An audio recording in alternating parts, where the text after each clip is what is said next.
ગુજરાત પ્રદેશ કોંગ્રેસ સમિતિ રાજીવ ગાંધી ભવન ખાતે આજની આ વિશેષ પત્રકાર પરિષદમાં અખિલ ભારતીય કોંગ્રેસ સમિતિના સોશિયલ ડિપાર્ટમેન્ટના ચેરપર્સન અને રાષ્ટ્રીય પ્રવક્તા સુપ્રિયા સેલેજી આપણી વચ્ચે છે। આજનો આ પ્રચાર માટેના અંતિમ દિવસે તેમની આ પત્રકાર પરિષદ માટે વિશેષ આપણી વચ્ચે આવ્યા છે।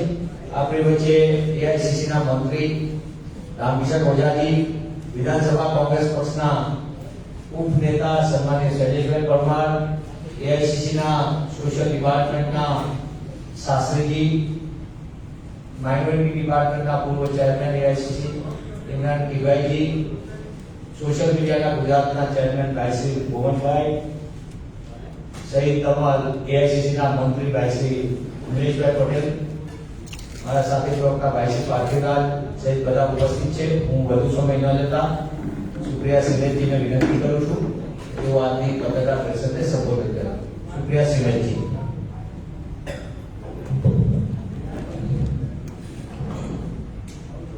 आप सबको मेरा नमस्कार।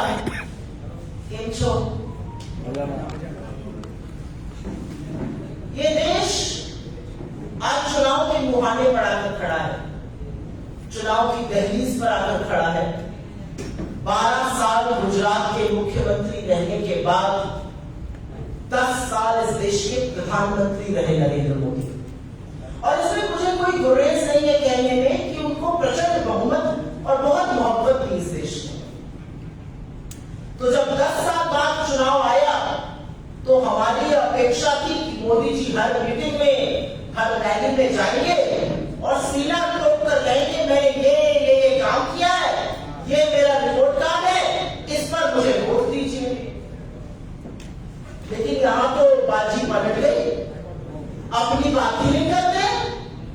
जो 2014 की स्क्रिप्ट थी वही 2024 में पढ़ रहे हैं। कांग्रेस को कोसने के अलावा, राहुल गांधी की माला फेरने के अलावा, नेहरू पर दोषारोपण करने के अलावा कोई और काम ही नहीं कर रहे। तो भाई 10 साल से क्या इस देश के प्रधानमंत्री ने झुनझुना बजाया है? सवाल इस बात का है। 10 साल सत्ता में रहने के बाद प्रचंड बहुमत था, आज चाहते वो इस देश की तकदीर और तस्वीर बदल देते। असलियत यह है आपने बदली तस्वीर, आपने मेरे देश की, हमारे देश की तस्वीर बदली। आपने इस देश में गरीबों को और गरीब बनाया, आपने महिलाओं को और सुरक्षित किया, आपने किसानों और मजदूरों को नहीं बख्शा। सब कुछ छोड़िए, आपने इस देश के भविष्य युवाओं को लौट डाला। आपने बदली तस्वीर, अपने हिसाब से बदली। आपने अपने मित्र को 638 से नंबर 2 पर पहुंचा दिया। लेकिन देश का क्या हाल हुआ? आज जब चुनाव आया है तो जनता उसकी समीक्षा कर रही है, जनता सवाल पूछ रही है, जनता जानना चाहती है आपने 10 साल में क्या किया और आगे की क्या रणनीति है। जब जनता के मन में यह सवाल है तो सामने वाला स्टेज पर खड़ा होकर राहुल गांधी, कांग्रेस पार्टी डराना, धमकाना, ये कौन सा चुनाव लड़ रहे हैं मोदी जी? और इसके पहले कि मैं अपने मैनिफेस्टो की बात करूं, और वो बात करने के लिए ही मैं आपके सामने आई हूं, क्योंकि ऐसा जबरदस्त और ऐसा क्रांतिकारी मैनिफेस्टो हमने बनाया है।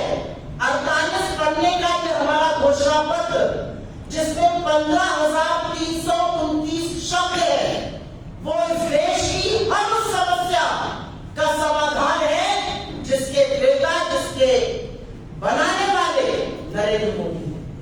चाहे वो समस्या बेरोजगारी की हो, कमरतोड़ महंगाई की हो, बढ़ती हुई गरीबी, गुर्बत, आर्थिक असमानता की हो, चाहे वो समस्या बदहाल किसान की हो, मजबूर श्रमिकों की हो, असुरक्षित महिलाओं की हो, हर उस समस्या का जो 10 साल में आपने अन्याय जबरदस्त किया है। 15,329 शब्द हमारे मैनिफेस्टो के हर उस समस्या का समाधान है।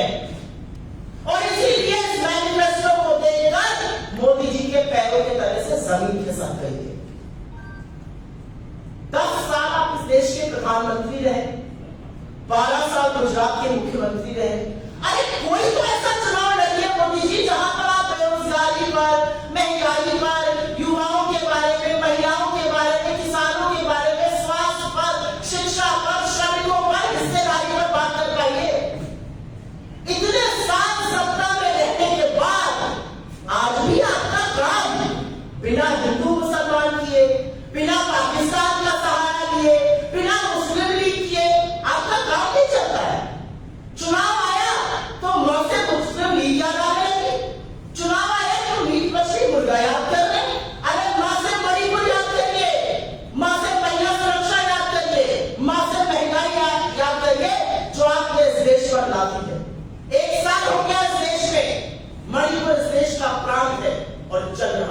और आज भी हजारों महिलाएं, बच्चे, पुरुष राहत कैंपों में रह रहे, आज भी वहां पर हिंसा हो रही है।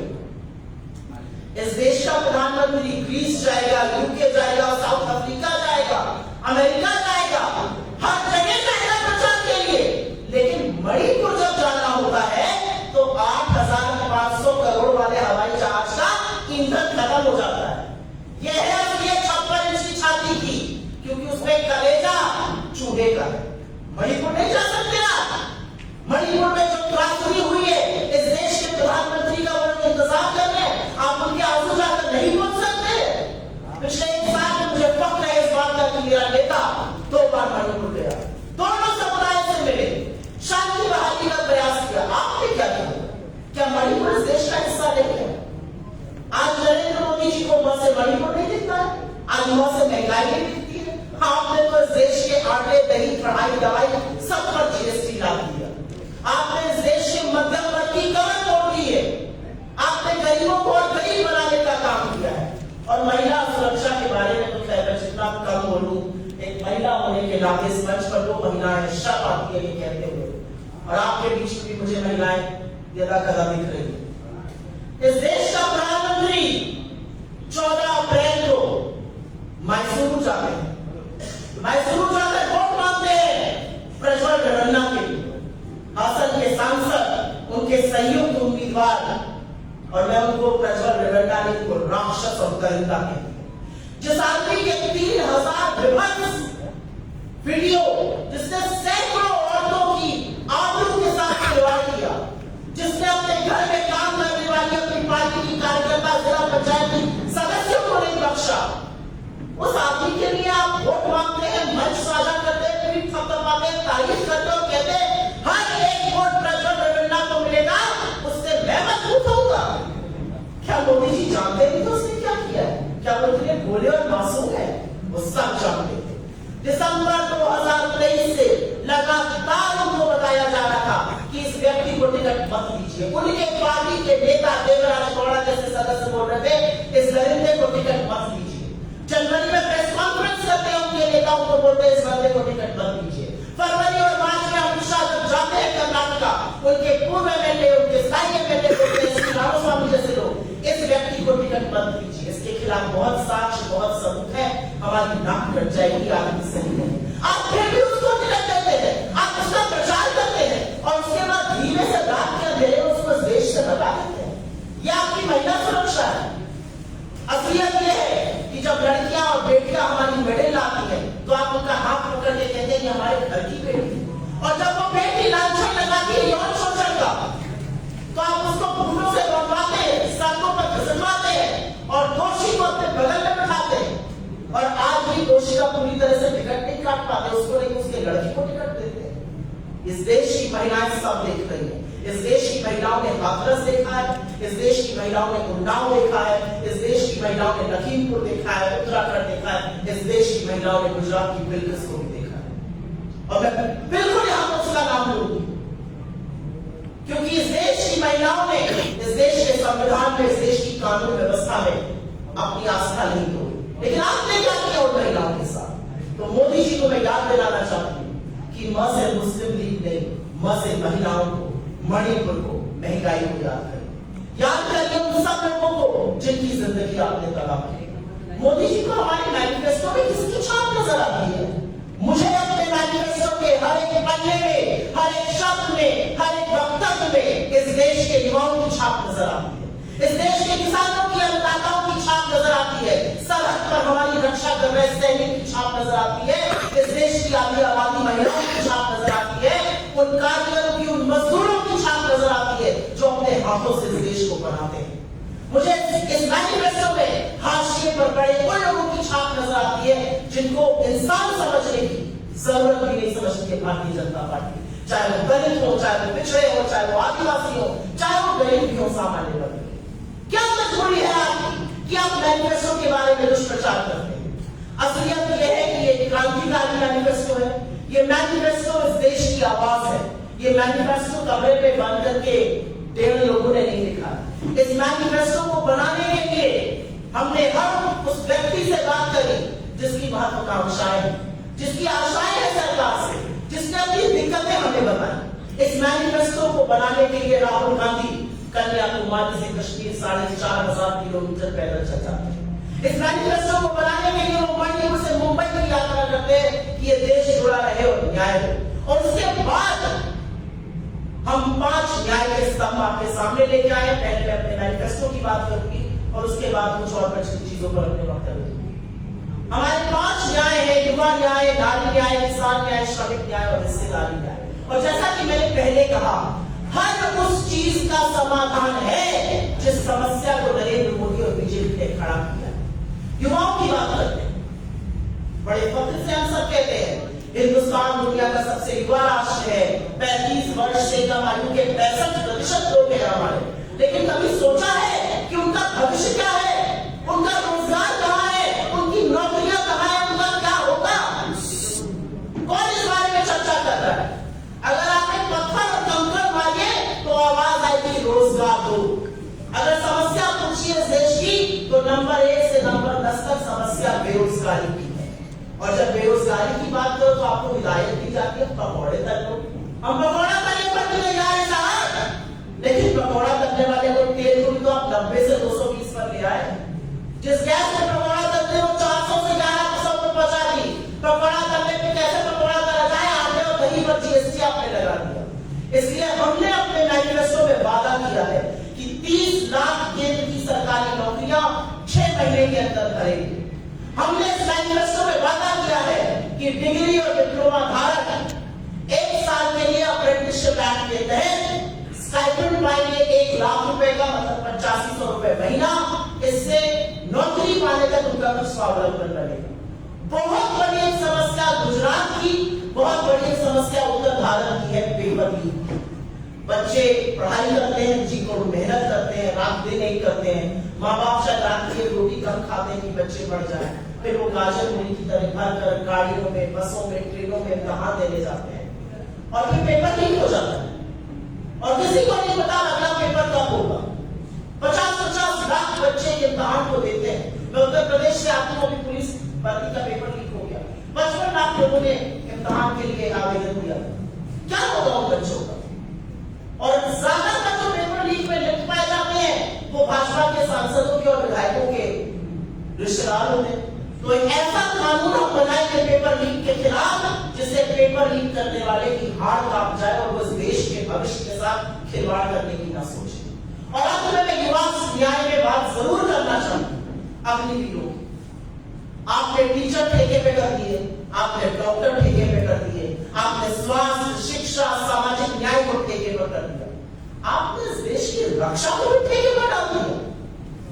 जो जैसलमेर की तपती रेत में इस देश की सुरक्षा कर रहा है, जो सियाचिन की हड्डी गलाने वाली ठंड में खड़ा है, जो चिरापुंजी की लगातार बारिश में खड़ा है, वो इस देश का सैनिक है।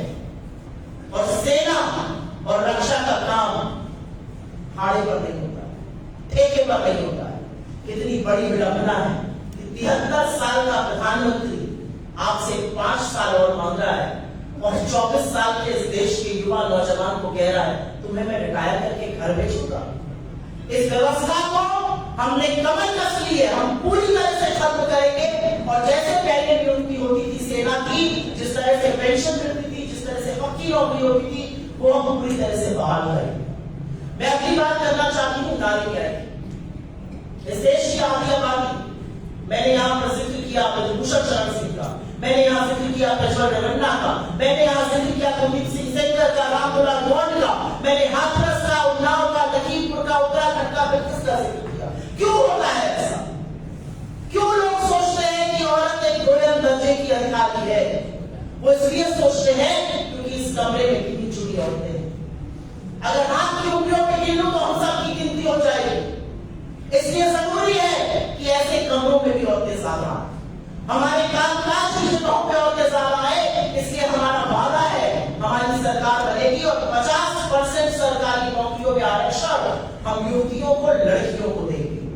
हम इस देश की गरीब महिलाओं को, तमाम ऐसी स्टडी से हमें पता चलता है डोमेस्टिक वायलेंस जैसी समस्या, आत्महत्या जैसी समस्या इसलिए होती है क्योंकि औरत निर्भर होती है।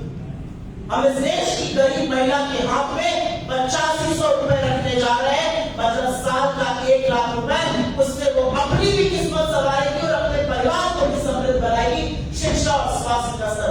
बिल्कुल मैं अपने नेता से यकीन रखती हूँ, टका-टक पैसा उसके अकाउंट में आएगा और टका-टक उसके परिवार की त्रासदी बाहर जाएगी। ये नारी न्याय की हम बात करते हैं। मैं बात करना चाहती हूँ किसान न्याय। इस देश का अन्नदाता, मुझे याद है जब मैं बड़ी हो रही थी, एक ही नारा सुनते थे, जय जवान जय किसान। इस देश में अन्नदाता को वो स्तर दिया गया है कि किसी की हैसियत और किसी की औकात नहीं हुई है कि किसानों के खिलाफ बोल सके। लेकिन नरेंद्र मोदी की सरकार ने, बीजेपी ने वो तिलिस्म भी तोड़ दिया। हमारे अन्नदाताओं को मवाली, गुंडा, आतंकी, नक्सली, खालिस्तानी, न जाने क्या क्या कहा गया। क्या मान रहे थे किसान? क्या चाह रहे थे किसान? अपने हक की बात कर रहे थे और आपने चुनाव के पहले उनसे उस हक देने का वादा किया था। आपने एमएसपी का वादा किया था। आपने गुजरात के मुख्यमंत्री रहते हुए एमएसपी की पैरवी की थी। और अब 1.25 साल तक किसान जब दिल्ली की देहरी पर बैठे रहते हैं और 700 किसानों की शहादत होती है, आपको थक हार के अपने काले कानून वापस लेने पड़ते हैं। क्या गलती है किसानों की? और इसीलिए आज किसानों के रास्तों पे कीड़े खुलवाएंगे, आप किसान के रास्ते और सड़कें खुलवाएंगे क्योंकि वो दिल्ली आना चाहते हैं। हम किसानों को एमएसपी की कानूनी गारंटी देंगे।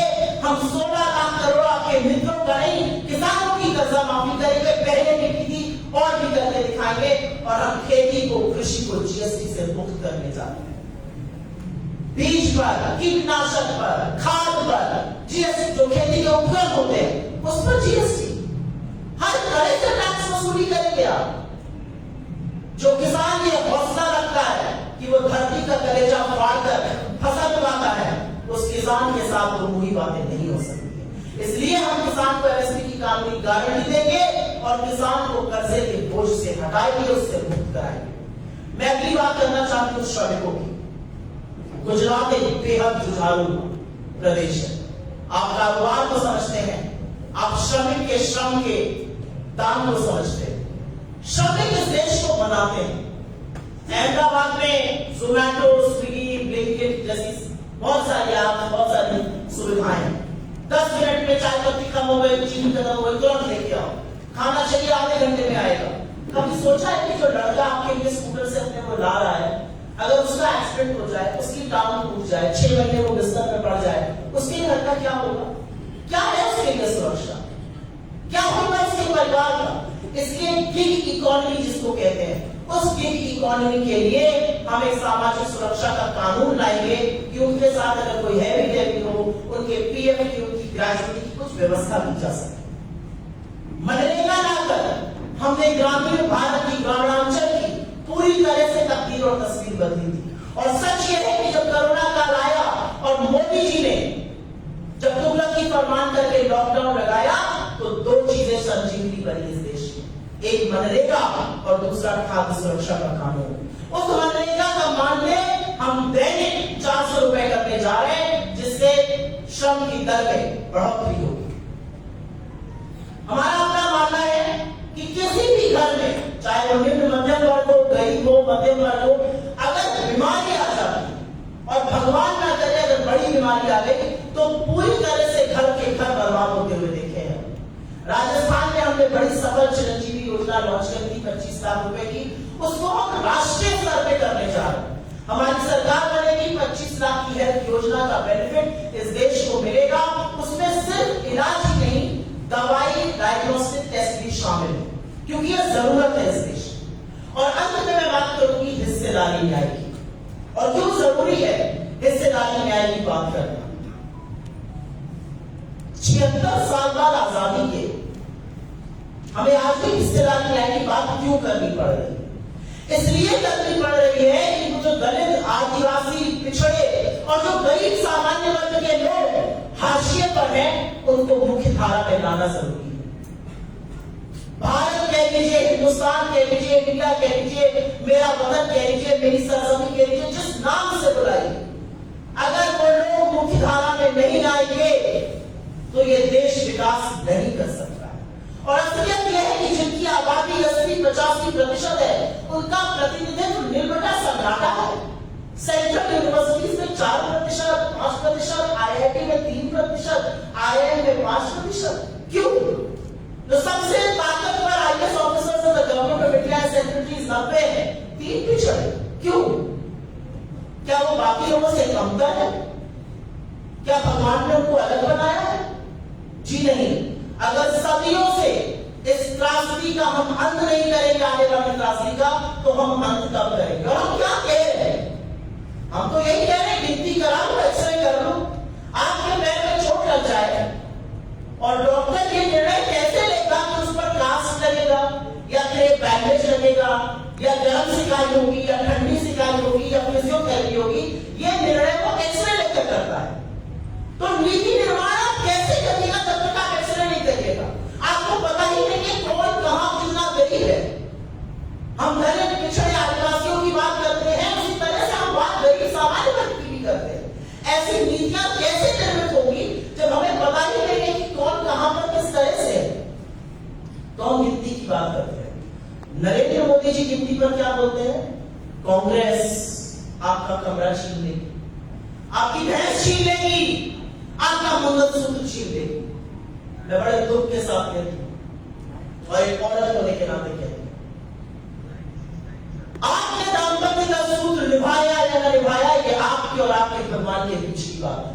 लेकिन इस देश की करोड़ों महिलाएं, इस देश के करोड़ों पुरुष हर परिस्थिति में, हर सुख दुख में एक दूसरे के साथी बनते हैं और वो दाम्पत्य के सूत्र को बड़ी पवित्रता से निभाते हैं। मंगलसूत्र औरत के लिए धागा एक सोने की टिकड़ी नहीं है। मंगलसूत्र एक औरत के लिए उसकी पहचान, उसका जीवन पर्यंत एक धर्म बन जाता है। उस मंगलसूत्र की बात कर रहे हैं आप। 55 साल कांग्रेस की सत्ता रही, हमने किसी का मंगलसूत्र, किसी का कपड़ा, किसी की गाय, किसी की भैंस लेकर किसी और को दे दिया। और मंगलसूत्र की आप बात कर ही रहे हैं तो पूछ लेती हूं आपसे एक औरत होने के नाते सवाल। 20 जाबाजों की शहादत हुई थी गलवान में, आपके मुंह से चीख का नाम नहीं निकला था, आपने कहा था कोई घुसा हुआ नहीं है। उन 20 जाबाजों की विधवाओं के मंगलसूत्र का क्या हिसाब है आपके पास? आपके पास क्या हिसाब है? 700 किसानों की शहादत आपकी नाम के नीचे हुई, उन शहादत की जो विधवाएं हैं उनके मंगलसूत्र का क्या हिसाब है? आपके पास क्या हिसाब है मंगलसूत्र का जो तमाम हमारे फौजी भाई सेना में तैनात है? आपके पास क्या हिसाब है हमारे मंगलसूत्र का जो मणिपुर की बेटियों और बहनों ने खोया है? आपके पास क्या हिसाब है मंगलसूत्र का जो गरीबी, गुर्बत, महंगाई, बेरोजगारी के चलते हमारी बहनें, हमारी भाभी, हमारी माओ ने गिरवी रख के अपने घर का खर्चा चला रहे हैं? क्या हिसाब है आपके पास? और किस मुंह से आप मंगलसूत्र की बात करते हैं? मंगलसूत्र की बात आप कांग्रेस पार्टी से करते हैं, उस कांग्रेस से जिस इंदिरा जी ने अपने जेवर देश की जंग के दौरान डालते दिए थे इस देश को, उस कांग्रेस से जहां हमारी नेता ने, हमारी सबसे पूज्य नेता ने इस देश में बेघर में झेलते हुए ज्यादा वर्ष बिताए बजाय बेहतर रहने के, एक शहीद की विधवा से आप मंगलसूत्र पूछते हैं? मंगलसूत्र न्यौछावर किया उन्होंने इस देश पर। किस तरह की बातें करते हैं मोदी जी? 55 साल हमारी सत्ता रही, हमने किसी से कुछ नहीं दिया, हमने दिया, हमने 1000 पतियों को लखपति बनाया, लखपतियों को करोड़पति बनाया, छोटे छोटे उद्योगों को मल्टीनेशनल कंपनी बनाई, हमने 27 करोड़ लोगों को गरीबी की सीमा रेखा से निकाला बिना किसी से एक नया पैसा लिए। ऐसी नीतियां बनाई जिससे गरीब गरीबी से बाहर आए, जिससे अमीर और अमीर बने, जिससे छोटे छोटे लघु मध्यम उद्योग और बड़े बने। आपने क्या किया? आपने छोटे बिजनेसेस पर ताला लगवाया और 2-3 लोगों के लिए 10 साल सरकार चलाई, उनके लिए नीतियां बनवाई। ये असलियत है। आज प्रधानमंत्री बैठे की बात करते हैं, प्रधानमंत्री आज भी राहुल गांधी को कोसेंगे, प्रधानमंत्री आज भी नेहरू जी का नाम लेंगे, प्रधानमंत्री बैठे 10 साल में क्या कर पाया? क्या रिपोर्ट कार्ड है आपका 10 साल में? आपका रिपोर्ट कार्ड यह है कि इस देश में हर घंटे 2 युवा, 2 किसान आत्महत्या कर रहे हैं। आपका रिपोर्ट कार्ड यह है कि आपका मित्र 1600 करोड़ दिन के कमा रहा है, हमारा किसान 27 रुपए कमा रहा है। आपका रिपोर्ट कार्ड यह है कि 20% इस देश की आबादी 46 रुपए पर अपनी गुजर बसर कर रही है। पानी की ये बोतल अगर बड़ी लेने जाएंगे तो 2 बोतलें मिल गई 46 रुपए पे। उस 46 रुपए पर आपने देश की 20% आबादी को अपनी गुजर बसर करने के लिए मजबूर किया है। यह है आपका रिपोर्ट कार्ड। आपका रिपोर्ट कार्ड है कि जब जब औरत पे अपराध हुआ है,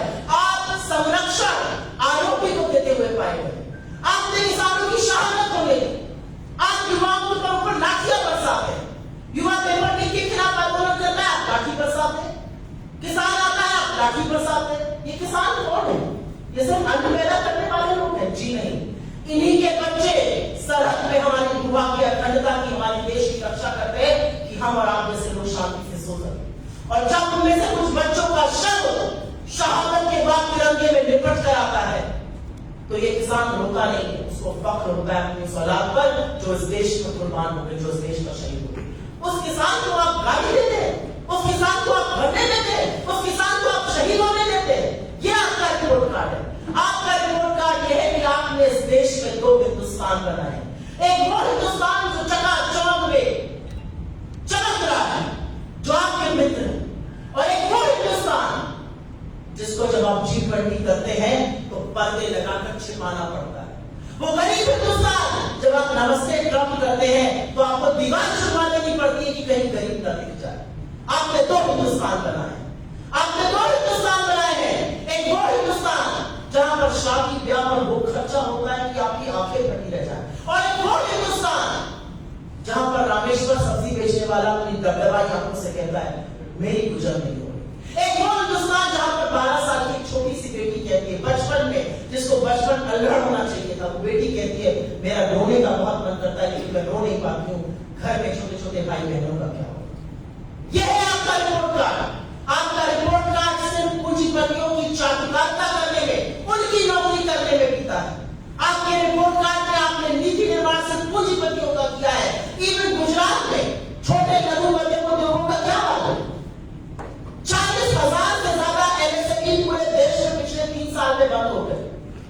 यही MSME नौकरी देते हैं, यही MSME हमारी अर्थव्यवस्था की रीढ़ की हड्डी है। क्यों बंद हो गए? और असलियत यह है कि 6500 करोड़ 6,500 करोड़ रुपए आपने अपनी छवि सुधारने में दिन भर टीवी पर जो मोदी मोदी मोदी मोदी मोदी मोदी मोदी चालीसा चलती है वो इसलिए चलती है क्योंकि आप 6,500 करोड़ रुपए एडवर्टाइजमेंट पे खर्चा करते हैं। अगर आप कैंपेन पर खर्चा करना बंद कर दीजिए तो यही जनता दौड़ा दौड़ा कर आपसे सवाल पूछेगी। और असलियत ये है, और ये मैं कहकर 2 मिनट गुजरात में बात करूंगी। 2 चरण का मतदान हो चुका है, सारी असलियत देश के सामने है। चुनाव नरेंद्र मोदी जी की और भारतीय जनता पार्टी की गिरफ्त से उनकी पैर के तले जमीन खिसक चुकी है। 2024 में 2004 रिपीट होने जा रहा है। मेरे शब्दों को लिख कर रख लीजिए। इंडिया शाइनिंग जैसे हुआ था और जिसको नाबूद करके हमने गरीबों की आम आदमी की सरकार बनाई थी, वही फिर से होने जा रहा है। आप लिख कर लीजिए। लोग साइलेंट है लेकिन लोग बदलाव कर रहे हैं। 400 पार की जो बात करते थे लोग समझ गए कि संविधान ये बदलना चाहते हैं। चाहे के लल्लू सिंह सांसद हो, चाहे अनंत हेगड़े हो, चाहे ज्योति बिरला हो, चाहे गिरिराज सिंह हो, चाहे मुख्य सलाहकार विवेक देबरॉय हो, लोग समझ गए कि इनका असली षड्यंत्र, इनकी असली साजिश वही है जो आरएसएस शुरू से करना चाहिए। चाहे ये गोलबर्ग कर रहे हो, चाहे मोहन भागवत रहे हो, चाहे ये प्रचार प्रसार के अध्यक्ष रहे हो, ये सब आरक्षण के खिलाफ थे। जनता समझ गई कि नरेंद्र मोदी 400 की बात इसलिए कर रहे हैं क्योंकि वो आरक्षण समाप्त करना चाहते हैं और गरीब मजलूम निहत्थे लोग अपने वोट से आपको जवाब दे रहे हैं। 2 चरण में बुरी तरह से हारने के बाद प्रधानमंत्री ने जो शब्दावली अपनाई है, जिस तरह के शब्द, जिस तरह की अमर्यादित भाषा, जिस तरह के शब्दों का चयन वो महिलाओं के लिए कर रहे हैं, ये उनकी बौखलाहट है, उनकी घबराहट है। मुझे गुस्से से ज्यादा उन पर तरस आता है क्योंकि हर तानाशाह डरपोक होता है और तानाशाह को अपनी सत्ता जाते देख सक पकाना बड़ी आम बात है और इसीलिए वो सक पकाए हुए हैं, इसीलिए वो उस भाषा में बात कर रहे हैं। लेकिन आप याद रखिएगा, वो जो भी बात कर रहे, वो जो भी मुद्दों से भटकाए, हम मुद्दों पर अड़े रहे हैं। ये चुनाव बेरोजगारी पर, आर्थिक असमानता पर, महंगाई पर, युवाओं के भविष्य पर, किसानों के हक पर, श्रमिकों के सम्मान पर, महिलाओं की भागीदारी पर, लोगों की हिस्सेदारी पर लड़ा गया है और वही लोग इनको हराएंगे। ये असलियत है इस चुनाव की। मैं 2 मिनट गुजरात के लिए जरूर बात करना चाहती हूँ। उससे पहले मैं एक बहुत प्रमुख बात करना चाहती हूँ जिस बारे में नरेंद्र मोदी बोलते हुए अचकचाते हैं। भ्रष्टाचार की बात करते थे,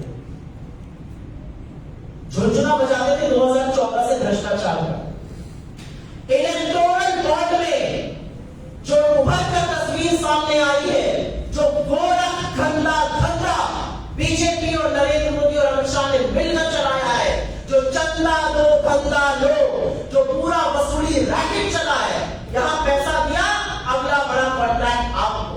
तो ये कटमनी तो था, ये क्या था? कटमनी लेकर कॉन्ट्रैक्ट दिया जा रहा था। राज्य आकर राज्य, जब सेंट्रल गवर्नमेंट कॉन्ट्रैक्ट दे रही थी तो ये कर रही थी। ईडी, सीबीआई, इनकम टैक्स की रेड होगी, रेड होने के कुछ दिनों बाद पैसा आएगा, चंदे के रूप में, बॉन्ड के रूप में पैसा आएगा, और पैसा आने के बाद वो रेट बंद हो जाएगी, कोई अप्रूवल बन जाएगा, किसी की फाइल क्लोज हो जाएगी। ये जो वसूली रैकेट, ये जो गोरख धंधा चंदा वो धंधा लोग नरेंद्र मोदी ने चलाया है, ये देश समझ चुका है। असलियत ये है कि जिस गाय को हम अपनी मां कहते हैं, जिस गाय को हिंदू धर्म में पूजते हैं, जिस गाय के बिना सम्मान के हमारा कोई धर्म धार्मिक अनुष्ठान पूरा नहीं होता, उस गौकशी के लोगों से भी आपने चंदा लिया, आपने गौमांस काटने वालों से भी और उनको बेचने वालों से भी चंदा लिया, आपने बीफ कंपनी से चंदा लिया। ये है आपकी असलियत, ये है आपका असली चाल चरित्र और चेहरा। किस मुंह से आप धर्म के स्वयं ठेकेदार बनते हैं? अगर धर्म के ठेकेदार बनते तो धर्म के विपरीत काम न करते। ये असलियत है आपकी, और सारा देश ये समझ चुका है, ये जान चुका है। सुप्रीम कोर्ट ने आपकी वो कलेगी को रख दी और विपक्ष को पूरा का पूरा खाका दे दिया डेट वाइज। ये डेट है, यहां पर चंदा लिया, उसके बाद इस दिन धंधा लिया। ये किया है नरेंद्र मोदी ने, और इससे ज्यादा बड़ा लूट का काम विश्व में कहीं और नहीं हुआ है। ये जो चंदा दो धंधा लो का गोरख धंधा चल रहा है। मैं दो शब्द जरूर बोलना चाहती हूं जो मैंने अपने मैनिफेस्टो में नहीं बोले थे, उसमें से एक है एजुकेशन लोन की बात। हमारा ये फैसला है कि दिसंबर 2023 तक के एजुकेशन लोन की हम माफी करेंगे, जिससे कि जिन बच्चों को तकलीफ हुई, उन्होंने एजुकेशन लोन लेके पढ़ाई करी, नौकरी नहीं, उनको कुछ राहत मिले। और गुजरात के लिए जो स्पेशल हमारी बात है जीएसटी रेवेन्यू न्यूट्रल रेट की, जिस तरह का मनमाना जीएसटी लगाया हुआ है, जिस तरह एमएसएमई पर जिस तरह का जीएसटी लगाया हुआ है, जैसा मनमर्जी आए वैसा रेट लगाया हुआ है, उसको खत्म करके हम एक अच्छा GST revenue neutral rate GST कर रहे हैं। मैं जरूर एक बात कहना चाहती हूँ, ये देश बहुत इंप्रेस था। इस देश को लगा गुजरात मॉडल बड़ा मार्केट किया गया था, जो बीजेपी का मॉडल है ऐसा, क्योंकि गुजरात गांधी का है, गुजरात मोदी का है। गुजरात आंदोलन की क्रांति की धरती है, और हर आंदोलन को नष्ट करने का, चाहे वो पाटीदार आंदोलन हो, चाहे वो दलित आंदोलन हो, हर आंदोलन को, चाहे वह राजपूत समाज का आंदोलन हो, हर आंदोलन से दरकिनार करने का काम सरकार ने किया है। ये गांधी की धरती है, ये क्रांति और आंदोलन लाती है। और मेरी बात आप याद रखिएगा, इस बार गुजरात इतना बड़ा बदलाव, इतना जबरदस्त चौंकाने वाला है मोदी जी को कि उनको समझ नहीं आएगा कि गुजरात में क्या खेला हो गया। एक बहुत बड़ा मॉडल बीजेपी का गुजरात में मार्केट किया जा रहा था। क्या असलियत है उस मॉडल की? उस मॉडल की असलियत यह है कि 35% लोग कुपोषण का शिकार है। उस मॉडल की असलियत यह है कि ग्रामीण गुजरात में 45% लोग कुपोषण का शिकार है। उस मॉडल की असलियत यह है कि 35,000 टीचर्स की वैकेंसी खाली है, 38,000 जो स्कूल में कमरे होने चाहिए थे वो नहीं पड़े। हमारे बच्चे कुपोषण का शिकार पढ़ रहे थी, 3 में से 10 गुजराती कुपोषण का शिकार है। यह है आपका गुजरात मॉडल। इस बीजेपी मॉडल को आप देश में लगाना चाहते हैं। असलियत यह है कि इस चुनाव को मोदी जी ने बहुत कोशिश करी, बहुत ताकत लगाई, मीडिया का, साथियों का खूब सहारा लिया मुद्दों से भटकाने के लिए। लेकिन जब हमने भी कमर कस ली थी और लोगों ने भी कमर कस ली कि चुनाव तो इस बार मुद्दों पर होके रहेगा, तो वो कुछ कर नहीं पाए। ये असलियत है इस चुनाव। आपके सवालों का स्वागत है। अगर आप सवाल पहले मेरी प्रेस वार्ता पे रखेंगे तो मैं अनुग्रह करूंगी, उसके बाद बात जी बोलिए बोलिए। सुप्रिया जी, कल एक सूरत में मौलवी पकड़ा गया है, अबू बकर नामक 27 साल का, जिनके कनेक्शन पाकिस्तान, कजाकिस्तान, नेपाल वहाँ के हैं। उनके मोबाइल में सारी डिटेल भी मिली है। पुलिस कमिश्नर अनुपम सिंह गहलोत ने वहाँ प्रेस कॉन्फ्रेंस भी की है, पर गुजरात के गृह राज्य मंत्री हर्ष संघवी ने इस मुद्दे पर कांग्रेस पर निशाना साधा है। क्या कहना है? सरकार आपकी है, कानून व्यवस्था आपकी है, धरपकड़ आपको करनी है, तफ्तीश आपको करनी है। कब तक कांग्रेस के नाम की माला जपते रहिएगा? 3 दशकों से सरकार आपकी है। इससे ज्यादा मूर्खतापूर्ण बयान यहाँ के गृह मंत्री दे नहीं सकते। ये मैं कहूँ, मैंने आपसे बड़े शुरू में कहा था, नरेंद्र मोदी कोई चुनाव बेरोजगारी पर, महंगाई पर, गरीबी पर, मुद्दों पर, महिलाओं पर लड़ नहीं सकते। जब तक पाकिस्तान का दामन नहीं थामेंगे उनका चुनाव प्रचार पूरा नहीं होगा। आपने प्रज्वल रेवन्ना पे सवाल उठाया, बीजेपी ये कह रही है कि वहाँ पे कांग्रेस की सरकार, उन्होंने उसके ऊपर कोई मुकदमा नहीं दायर किया, उसको अरेस्ट नहीं। बिल्कुल गलत और बिल्कुल भ्रांति फैलाने वाली बात है। प्रज्वल रेवन्ना के ड्राइवर ने सामने आके इस झूठ का पर्दाफाश किया। उनका कहना है कि उन्होंने सीडी और पेन ड्राइव बीजेपी के नेताओं को और जेडीएस के नेताओं को दी। बीजेपी के नेता पूर्व सांसद देवराज गौड़ा ने प्रेस कॉन्फ्रेंस करी जनवरी में। उसके पहले दिसंबर 2023 में उन्होंने अमित शाह को, नरेंद्र मोदी को, जेपी नड्डा को और अपने पार्टी प्रमुख प्रांत पे चिट्ठी लिखी और कहा इस व्यक्ति की ये हरकतें, मेरे पास साक्ष्य है, पेन ड्राइव है, 2900 वीडियो है, इसको टिकट मत दीजिए। जनवरी में प्रेस वार्ता करते हैं। उसके बाद फरवरी और मार्च में अमित शाह जब कर्नाटक जाते हैं तो एसटी रामास्वामी से लेकर देवराज गौड़ा तक लोग उनसे मिलते हैं और उनसे मिलकर कहते हैं कि ये व्यक्ति ऐसा है, इसके खिलाफ ये साक्ष्य है, हमारे पास सब मौजूद है। तो हम कहां से कर लेंगे एफआईआर? हमारे पास जैसे ही सामने से साक्ष्य आया, हमारी कर्नाटक की विमेंस कमीशन ने जैसे ही इस मामले का संज्ञान लेके हमें लिखा, हमने उसी दिन एसआईटी गठित करी और एसआईटी गठित करने की रात को ही आपके देश छोड़ के भाग जाता है। अमित शाह ने सुन रही थी, रैली में बता रहे थे प्रियंका जी विदेश गई, 2 दिन के लिए वो अपनी छोटी सी लड़की से मिलने गई, इसकी खबर है अमित शाह को। आपका संयुक्त उम्मीदवार देश छोड़ के भाग गया, उसकी खबर नहीं है। सीतारमैया जी ने नरेंद्र मोदी को चिट्ठी लिखकर बोला है कि गृह मंत्रालय को और विदेश मंत्रालय को आग्रह किया है कि आप उसका डिप्लोमेटिक पासपोर्ट कैंसिल करके हम उसका प्रत्यार्पण करना चाहते हैं। क्या कर रही है मोदी सरकार? हर बार भ्रम फैलाने का काम। साक्ष्य पर आपके लोग बैठे हुए 4 महीने से, साक्ष्य नरेंद्र मोदी के पास थे, उसके बाद भी आपने ऐसे राक्षस को टिकट दिया। और सवाल आप हमसे पूछिएगा, हर उस बात संविधान आप नष्ट कर रहे हैं, आरक्षण आप खत्म करने की कोशिश कर रहे हैं। दलित, आदिवासी, पिछड़े, गरीब विरोधी आप है, आपकी आरएसएस है, वो भी सवाल हमसे पूछिएगा। तो 10 साल से झुंझुना बजा रहे थे क्या?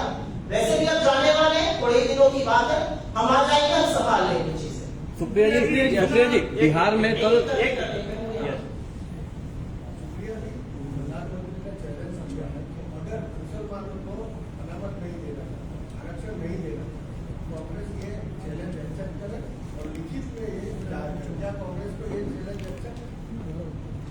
मैं चैलेंज एक्सेप्ट करने से पहले आपको एक वक्तव्य सुना देती हूँ। कुछ चीजें दूध का दूध, पानी का पानी स्वतः हो जाती है, उसमें मुझे ज्यादा बोलने की जरूरत नहीं है। लेकिन मैं ये जरूर बोलना चाहती हूँ कि जब इस देश का प्रधानमंत्री मंच से एक समुदाय के खिलाफ, मंच से एक धर्म विशेष के खिलाफ आप उगलता है, तो वो कहीं ना कहीं अपनी साठगांठ उन शक्तियों से दिखाता है जो इस देश को विभाजित करना चाहती है। मैं आपकी जानकारी के लिए आपके सामने एक 40 सेकंड की बाइट है, वो सुना देती हूँ, आप लोग भी सुन लीजिए, उसके बाद हम इस पर चर्चा करेंगे।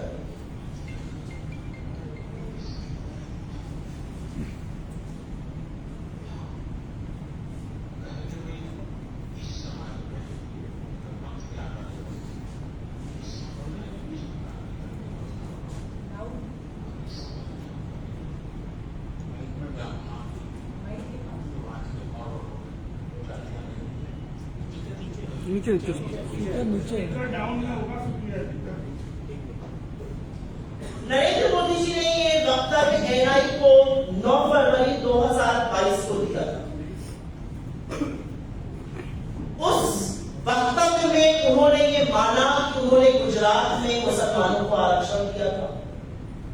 उन्होंने मध्य प्रदेश में अपनी ही सरकार रहते हुए मुसलमानों को आरक्षण दिया। कर्नाटक के जिस आरक्षण पर मोदी जी भ्रम फैला रहे हैं, उसकी असलियत आप सुन लीजिए, क्योंकि आपने सवाल पूछा है और ऐसे ही रिपोर्ट भी करिएगा। भाई साहब आपसे बात कर रहे हैं। उसकी असलियत यह है कि वो आरक्षण हमने नहीं दिया है, वो आरक्षण 1974 की पिछड़े वर्ग की एक रिपोर्ट के आधार पर देवगौड़ा सरकार ने दिया है।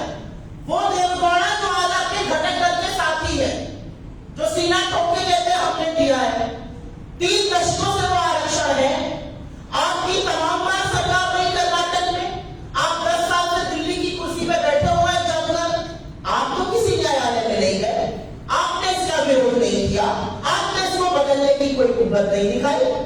आपने बशर्ते गुजरात और मध्य प्रदेश दोनों जगह मुसलमानों को आरक्षण दिया, तो किस मुंह से आप खिलाफत करते हैं? 10 साल से आपने यहां पर कुछ नहीं बोला, दिल्ली में रहते हुए, कर्नाटक में आपकी सरकार ने कुछ नहीं कहा। आप जिस घटक दल को गोदी में बिठाकर जिस राक्षस के लिए आप वोट मांग रहे हैं, उनके दादा ने यह आरक्षण दिया, आप उनको अपनी गोदी में बिठाकर घूम रहे हैं। क्या गोदी बातें करते हैं मोदी जी भाई?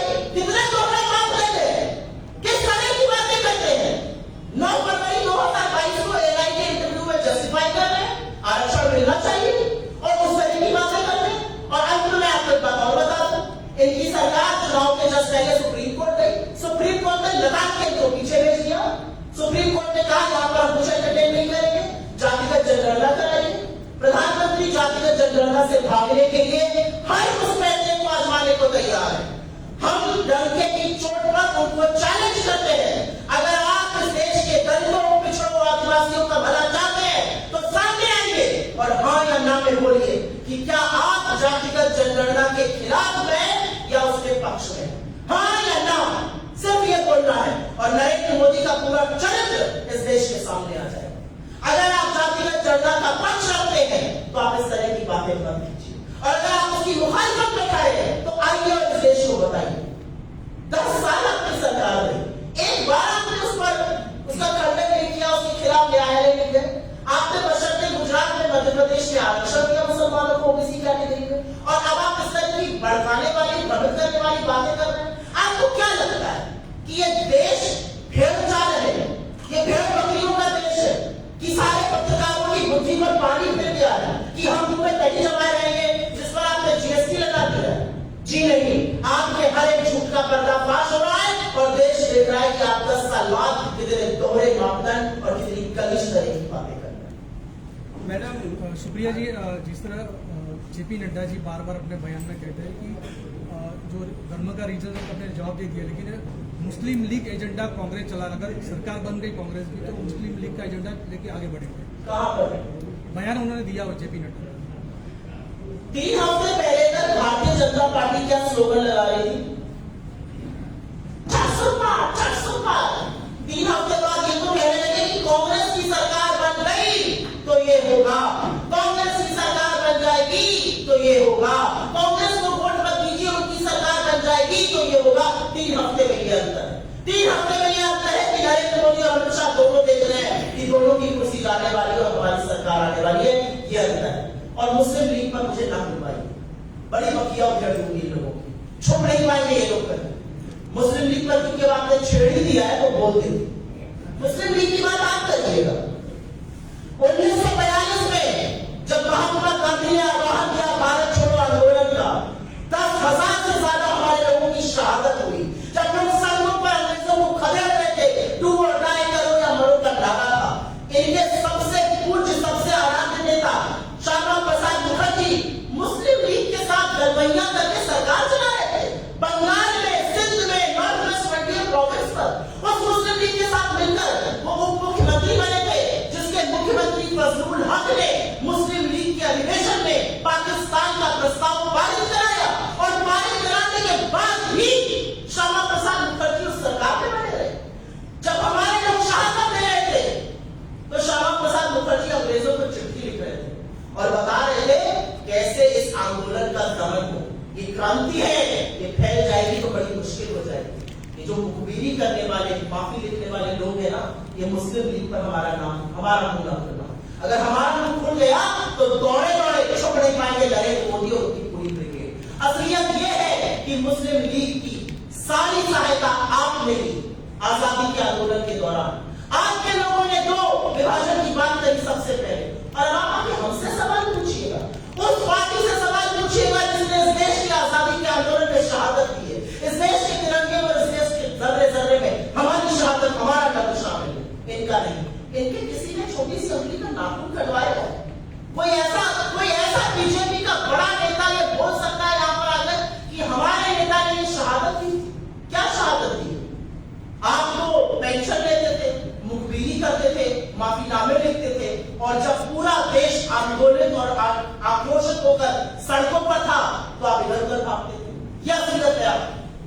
मैडम हर बार इलेक्शन होता है और एक दो चुनाव का जो शुरू हो जाता है मत डालना, उसके बाद क्या होता है दोनों पार्टी से आमने सामने लड़ना शुरू हो जाता है, हिंदू मुस्लिम सिख ईसाई जो भी, और फिर बाद में क्या होता है जो जनता का मुद्दा भटक जाता है। इस चुनाव में अगर आपने देखा हो मेरे नेता को, मेरे अध्यक्ष को, हमने बिल्कुल एक स्ट्रैटेजी अपनाई हुई है। हमें कोई फर्क नहीं पड़ता नरेंद्र मोदी क्या बोल रहे हैं, क्योंकि लोग समझ रहे हैं। नरेंद्र मोदी जी जब रोड शो पर कानपुर में कर रहे हैं और पूरा रोड शो खाली जा रहा है, जब उनकी प्रत्याशी पुष्टि है भरी सभा में किसकी सरकार आएगी और लोग कहते हैं राहुल गांधी की, जब उनके प्रत्याशियों को भागना पड़ रहा है क्योंकि गांव में एंटर नहीं किया जा रहा है, तो बदलाव बड़ा साफ है। जनता खड़ी है। हमारे नेता सिर्फ और सिर्फ मुद्दों की बात कर रहे हैं। हमारे नेता बात कर रहे हैं बेरोजगारी की, महंगाई की, आर्थिक असमानता की, गिनती की, महिलाओं की, किसानों की, श्रमिकों की। राहुल गांधी का एक बयान दिखा दीजिए जो उन्होंने मुद्दे से भटक कर दिया। एक राहुल गांधी है जिनसे थर थर कांपते हैं नरेंद्र मोदी, और ये मैं पूरी जिम्मेदारी से बोल रही हूँ। ये भाजपा ने डॉक्टर जी ने खुलासा किया है कोविशील्ड के बारे में, कोविशील्ड कोरोना की वैक्सीन। मुझे लगता है कि हमारे अध्यक्ष सतीश ने इसका जवाब दे चुके हैं। नहीं, लेकिन 10 लाख के सामने 7 मौतें होती है, और आपके अध्यक्ष जी ने जो, मुझे ऐसा लगता है इसका एक मेडिकल असेसमेंट जरूर होना चाहिए। लोगों के अंदर आशंका है, सरकार की जिम्मेदारी है कि इस पर बहुत एक डिटेल रिस्पॉन्स शक्ति भाई ने दिया है। Thank you. बहुत धन्यवाद आपको।